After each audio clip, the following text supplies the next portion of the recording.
Well, I think that Hollywood is unabashedly a death cult, and this new movie that recently premiered at film festivals is the ultimate proof of that.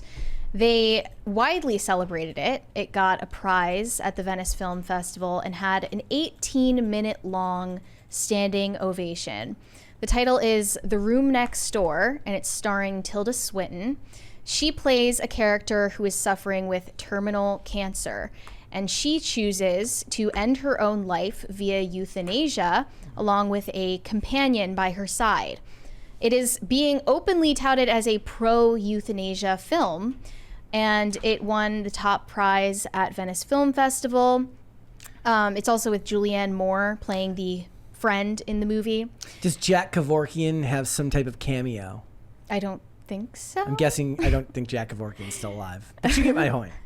But the director, Pedro Almodovar, sorry if I brutally murdered that. He euthanized it. Yeah, I euthanized his name.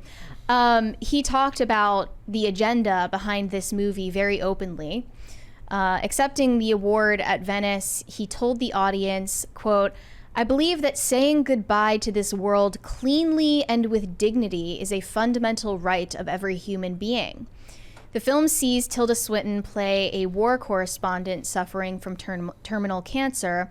She asks an old friend, played by Julianne Moore, to be at her side as she takes her own life.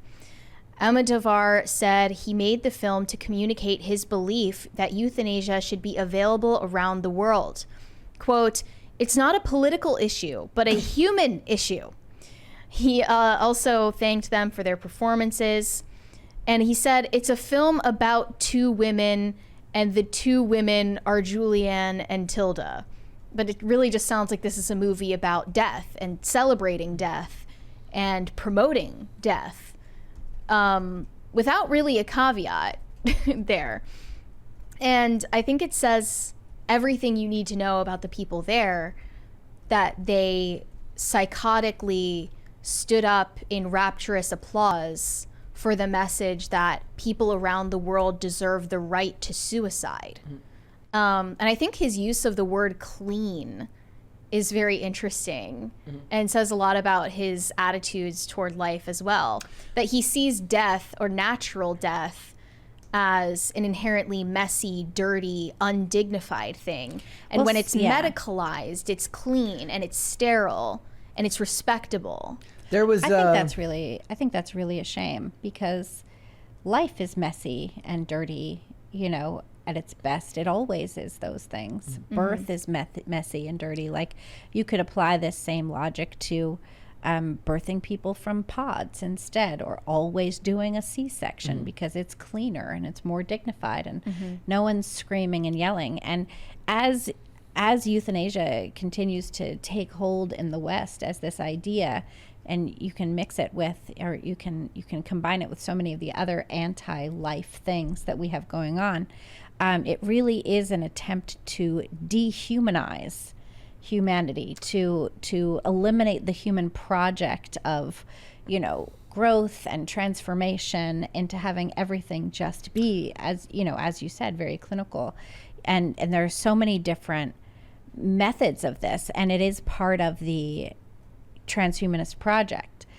And euthanasia is part of the transhumanist project of literally eradicating what it means to be human. I read somewhere years ago, and I've never been able to find it since, but it's stuck in my head, that one of the roots of the word human is to bury, which kind of makes a lot of sense. Even if that's not true, it kind of makes sense. Like, we are additionally to being alive, we are that which we bury when we are, finished on this earth. And I think that it's very sad that this is where we have landed, this idea that there could be life that is not worth living, because every life on this planet is an opportunity to experience God's grace, whether your life is, 20 minutes, or whether your life is, 100 years. You have this opportunity to be close to God, to love God, to experience God's love. And I think that that is far more important than making sure that you die cleanly. I don't think dying with dignity is necessarily even a reasonable thing, because as soon as you're dead, your dignity is gone. You poop your pants and your body releases everything, and it's a very disgusting process, whether you believe as you're going out that it's going to be clean or not. It won't be. Death is messy because life is messy. Yeah. It's also not to talk about the morality of it all, but to call it not political is disingenuous, because if the idea here is that you want it to be clean and dignified, that means you want it legalized. To make it legal involves government. To involve government makes it political. Which you're wrong. Necessarily involves political interests from the government. And people have talked about the MAID program, the fact that it benefits the government more than the citizenry when they have nationalized healthcare in Canada and they save money by killing sick people. Like, this is inherently a political issue, and to sidestep that is very intellectually dishonest. Think of like every time you go to the airport, right? And you have to go through the the scanners and whatnot, and they have to x-ray all your your belongings, and you see the machines. It's Leidos, which is a company, right? Remember, Leidos is a private company. You had to get a government contract to do that. So it insinuates that private business is now involved because somebody has to make the death chambers. Yeah. And we've seen prototypes for them. Everyone loves it when big business and government come together to work on things. So I think his argument is a little bit disingenuous, but I also believe that if he's wrapped up in what he believes his morality is behind this, that perhaps his comment about it not being political is something he said offhand.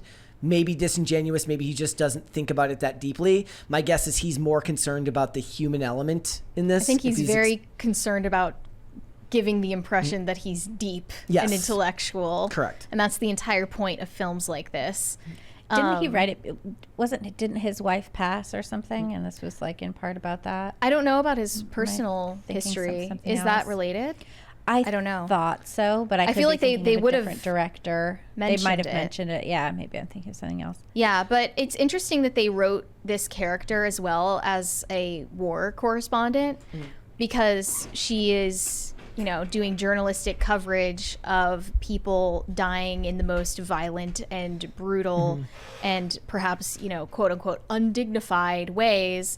And in contrast, she decides to, take the lethal injection or whatever so that she can save herself from that brutal, messy ending.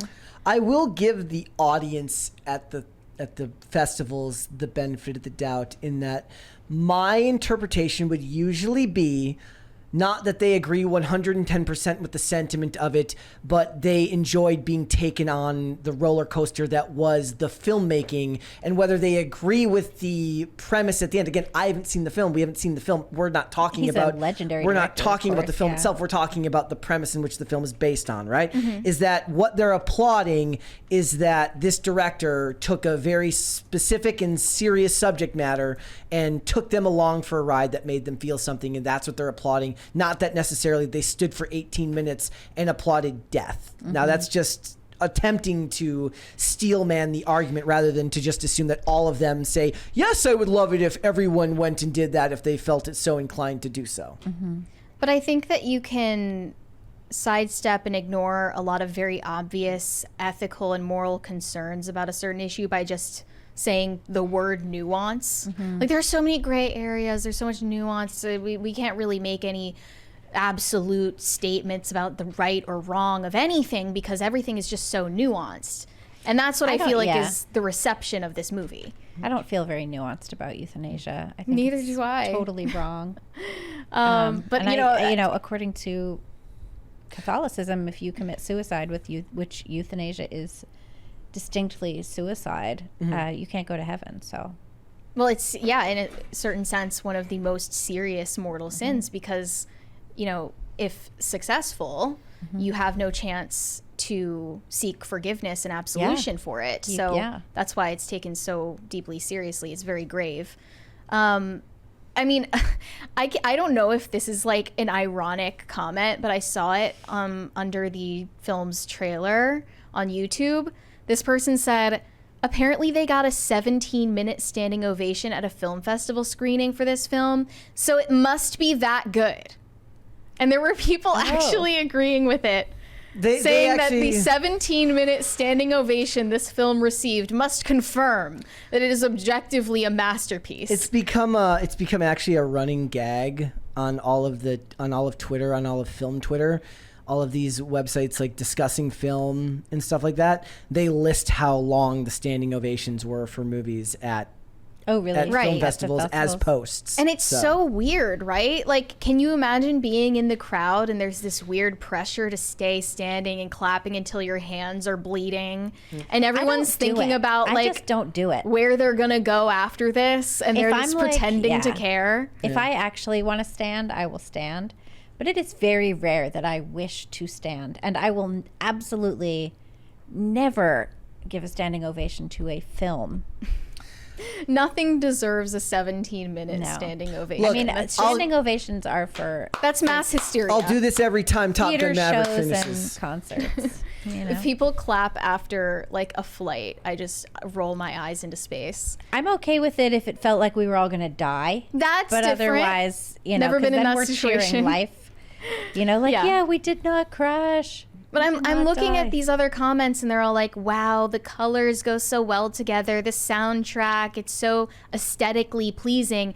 And that's what I find so so sinister about the whole thing, is that they put this very dark subject matter, which should be taken seriously, in this pretty packaging to deliver it to people and deliver a very clear agenda. We have tonal issues. Thank you. On this podcast. Wow, the Crisis Party colors are so pretty. We're gonna have to wait because it's still gonna tell us to put a girl on. Another person in the comments said, "This looks excruciatingly sad. I'm in." Yeah, it reminds me of there's this play, I think it's Martian Norman, called Night Mother. Night Bitch. Night Mother. Isn't it? Night Mother? I thought it was the Amy Adams movie. Night Bitch is coming out. It's about a woman who turns into a dog. Oh, I'm talking about something totally different. Different. This play, and it's about a woman who she kills herself in the play, and it's just her and her mom on stage for the whole time in their house. And I've seen it a couple of times, and I've seen it performed a couple of different ways. And the last time I saw it, I think it was on Broadway. Anyway, years and years ago. But the character, the lead actress who was going to kill herself, took a completely different tack, which was she decided that since she had already decided she was going to kill herself, she was going to go through the play with joy, because she was like sort of euphoric about having made this decision. And that kind of reminds me of what the directorial approach was to this. I mean, Almodovar is an old guy. He may be thinking for himself that he's going to be interested in this at a certain point as well. I mean, he's very passionate about it. That's clearly. a big part of filmmaking, right? Is like it's different to approach it from the moral perspective or talking about whether it should or shouldn't.